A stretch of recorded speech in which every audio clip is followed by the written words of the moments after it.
சந்தித்து மகிழும் தெய்வங்கள். இந்த மாதிரி கூட்ட நெரிசல்களை குழந்தைங்களை கூட்டிட்டு போறத பொதுமக்கள் கண்டிப்பாக தவிர்க்க வேண்டும். ஏன்னா எப்படி கூட்டம் இருக்கும், எந்த பக்கம் நகருவாங்க, என்ன பாதுகாப்பு முறைகள் இருக்கு எதுவும் தெரியாமல் அந்த குழந்தைகள் நம்மளை நம்பி கூட வந்துருவாங்க. ஆனா அங்க போனதுக்கு அப்புறம் அந்த நெரிசல்ல இருந்து அவங்கள வெளியில கொண்டு வருதுன்றது அவ்வளவு சுலபமான விஷயமாக இருக்காது. ஏன்னா அந்த நிமிடம் நம்ம கண்ட்ரோல்ல இருக்காது. அந்த ஸ்டாம்பீட் அப்படின்றதே, கூட்ட நெரிசல் அப்படின்றதே எல்லாரையும் மீறி நடக்கக்கூடிய ஒரு விஷயம்.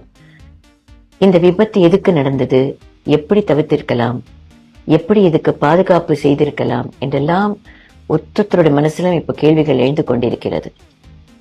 எதுவாக இருந்தாலும் அந்த குடும்பங்கள் தவிக்கும் அந்த துன்பத்திற்கு யாராலையும் ஈடு கொடுக்கவும் முடியாது, பதில் சொல்லவும் முடியாது.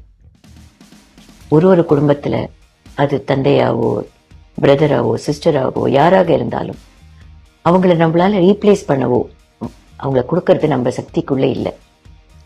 இப்படிப்பட்ட விபத்துக்கள் பொதுமக்கள் எல்லாம் கொஞ்சம் விழிப்புணர்வோட நாம எல்லாம் நடந்துக்கணும்.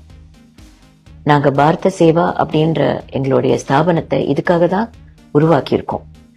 நேற்றுக்கு எங்க ஸ்தாபனத்துல இருந்த வாலண்டியர்ஸ் அந்த இடத்துக்கு போனதுக்கு அவங்களுக்கு முதல்ல ரொம்ப நன்றி. அதை தவிர ஜனங்கள், நம்ம பொதுமக்கள் எல்லாம் ஒன்னா சேர்ந்து எப்படி நம்மளை காப்பாத்திக்கிறது, பார்த்துக்கிறது, ஒரு சமுதாயமா எப்படி நாம ஒன்னா சேர வேண்டும், எதையெல்லாம் மனசுல வைத்துக் கொள்ள வேண்டும். ஒரு நிகழ்ச்சி நடக்கிறதுனா அதற்கு நாம எவ்வளவு தூரத்துக்கு ஒத்துமையாக இருந்து நாம எப்படி கட்டுப்பாடோட நடந்து கொள்ள வேண்டும், இது எல்லாமே யோசிக்கிற தருணங்கள் வந்தாச்சு.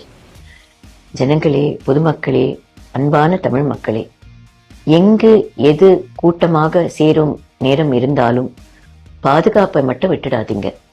குழந்தைகள் பெண்களால கடைசி நிமிஷத்துல ஓட முடியாது. அந்த நெரிசல் ஏற்படும் பொழுது என்ன முயற்சிகள் எடுத்தாலும் அங்கிருந்து நகர்றது ரொம்ப கடினமான விஷயம். இனிமேலும் இப்படிப்பட்ட நிகழ்வுகள் நடக்காமல் இருக்க எல்லாரும் ஒன்றாக சேர்ந்து, அரசாங்கமும் சரி, பொதுமக்களும் சரி, காவல்துறையும் சரி, இந்த நிகழ்ச்சிகளை நடத்துபவர்களும் சரி, எல்லாரும் ஒத்துமையாக சேர்ந்து